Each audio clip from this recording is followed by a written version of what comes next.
Okay, so have you ever, like, seen a severe weather forecast and you're kind of like, Mm-hmm.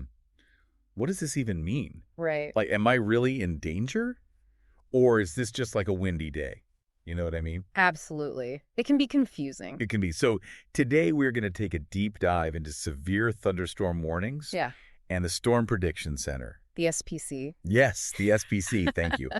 We're going to really try to like break down how these two things work together to keep us safe. Yes. Because like when there's severe weather, that can be like really scary. Absolutely. Life-threatening stuff. Yes. So we're going to figure out like how this system actually works. Yeah. So think about it this way. The SPC is kind of like the strategic command, Okay. looking at the big picture, identifying potential problems, days in advance. Okay. But then you've got your local NWS office. They're like the tactical unit on the ground. Okay. They're the ones issuing those immediate orders when the threat is like right there. Right. So they're the ones that are like warning, warning. Yeah, exactly. You get that severe thunderstorm warning on your phone. Right. That's them.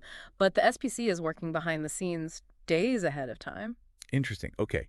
So let's talk about that severe thunderstorm warning. Okay. What does that even mean? Like, what are the conditions that have to be met to issue a severe thunderstorm warning? Yeah, so it's not just any old thunderstorm. Right. The National Weather Service has some very specific criteria. Okay. You have to have hail at least an inch in diameter. Whoa. Yeah, that's about the size of a quarter. That's big. It is.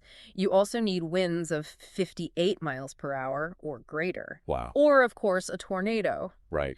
And, we can't forget about the heavy rain that comes with these storms. Yeah, that can cause some serious problems. Absolutely. Flash flooding is a huge danger. So it sounds like they don't just issue these warnings lightly. No, these warnings mean business. Right. So when you do see one of these warnings pop up on your phone or whatever, Mm-hmm. what kind of information should you be looking for? Yeah, so these warnings are very geographically specific. They'll tell you exactly which areas are at risk and for how long. Okay. They'll also tell you the specific hazards you can expect. Like what? Like, they might say a quarter-sized hail possible or 60-mile-per-hour winds expected. Okay.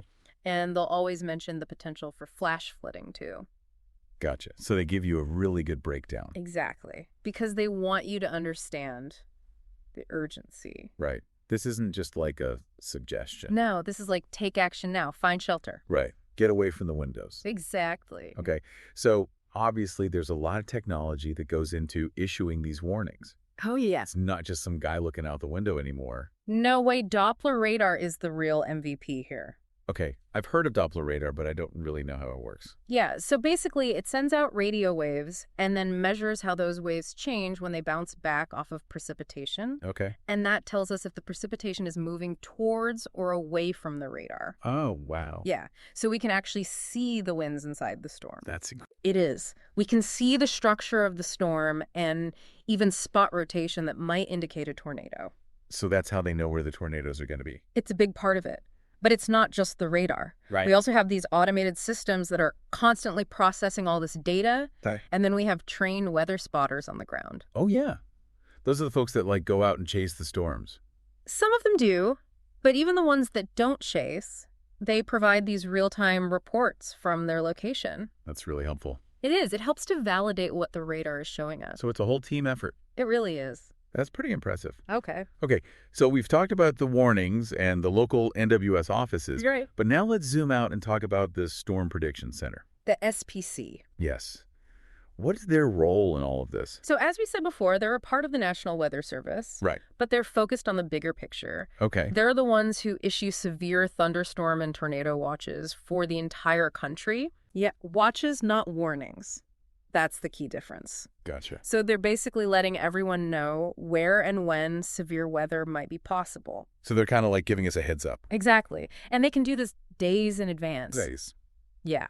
They issue these severe weather outlooks every day. Okay. And they even have outlooks that go out several days into the future. Wow. So they're looking at the whole country like way ahead of time. That's right. And how do they know where the severe weather is going to be? Well, they use all sorts of data and tools. They have these sophisticated computer models that are constantly running simulations of the atmosphere. Wow. They also get data from satellites, which give them a bird's eye view of what's happening. That's amazing. It is. And they use radar data too, but they're looking at it on a much broader scale than the local offices. Okay. But honestly, the most important factor is the expertise of the meteorologists at the SPC. Right. These are the people who are analyzing all this information and interpreting the model output. So they're the ones who are making the calls. Exactly. They're the experts. Okay. So we've got the SPC looking at the big picture and issuing watches. Right. And then we've got the local NWS offices issuing warnings based on more real-time data. Exactly. So how do these two entities actually work together when severe weather is happening? Yeah. It's a really cool collaboration. Okay. So the SPC provides that broad context with their outlooks and watches. Right. And that basically puts the local offices on high alert. Gotcha. And then as storms start to develop or get stronger, the local offices are watching their radar and getting reports from their spotters. Okay. And they use all that information to decide when and where to issue those very specific warnings. So it's not like they're working in isolation. Not at all. There's this constant back and forth. Give me an example. Okay. Large area. Okay. And then one of the local offices start to see a storm developing within that watch area. Okay. They're going to be watching that storm very closely. Yep. And they'll be in communication with the SPC, Okay. sharing information about what they're seeing. So the SPC is getting real-time updates from the ground. Exactly. And that helps them to refine their forecasts. Gotcha. And then what happens? Well, as that storm gets stronger and starts to show signs of becoming severe, Like what kind of signs? like maybe the radar is showing strong rotation or the spotters are reporting large hail, Okay. then that local office is going to issue a warning for their specific area. And that's when I get the alert on my phone. Exactly. Wow. So it's really like a whole system working together. It really is. And it's all about getting that information to the public as quickly and accurately as possible. Right. Because that's what keeps us safe. Exactly. So earlier you mentioned public awareness. Yes. What role does that play in all of this? It's huge. Honestly, even the best forecast and the fastest warning are useless if people don't understand them. Right. So both the SPC and the local NWS offices are always trying to educate the public about things like the difference between a watch and a warning, Right. and more importantly, what to do when you get one. Like where to go. Exactly. If you have a plan in place when you get a watch, Right. and then, take shelter immediately when you get a warning, Right. that can save your life. That makes sense. Okay. So we've talked about all this amazing technology and expertise, Yeah. but we still hear about the challenges in predicting severe weather. Oh, absolutely. Like it seems like we still can't always predict exactly where a tornado is going to touch down. Right. That's one of the biggest challenges in meteorology. Why is that so hard? Well, tornadoes form on such a small scale. Oh, okay. It's all about these tiny little variations in the atmosphere within a thunderstorm. Gotcha. And even with all our technology, it's still really hard to observe and model those variations accurately. So it's like trying to predict where a leaf is going to fall. Kind of. Yeah. Yeah, it's very chaotic. Wow. What about flash flooding? Is that hard to predict too? It can be, especially in urban areas. Why is that? Well, you need a really accurate rainfall forecast. Right.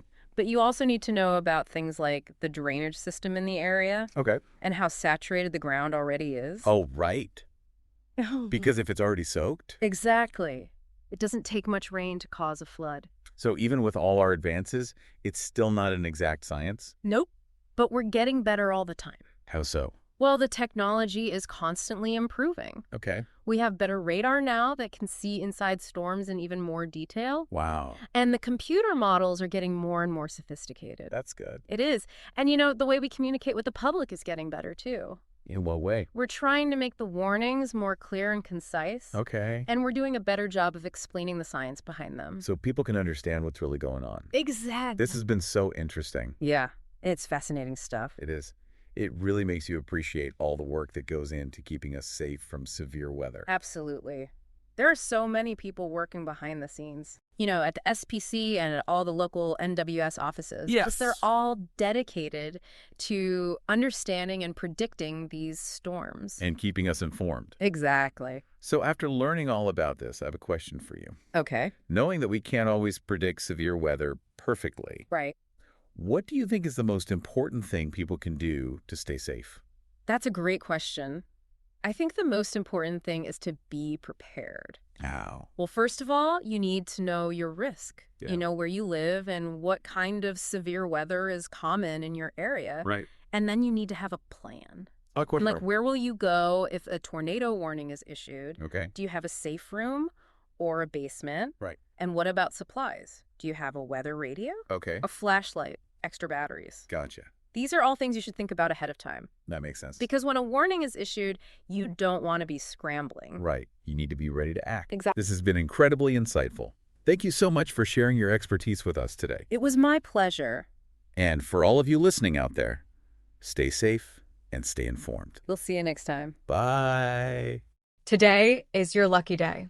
Today is the day that our $3 website works for you, paying you directly to your PayPal daily. Imagine $3 ongoing continuous payments to your PayPal account. Imagine falling asleep and waking up to $300 in your PayPal account. How would this make you feel? How could this help you? What bills could you pay? What kind of fun could you have? What does that retirement look like now? All for a one-time payment of $3. This website is DFY done for you, fully built and completely hosted, and never stops collecting payments for you. You have spent $3 on coffee on a regular, but that coffee won't help you create multiple streams of income. Click the link below.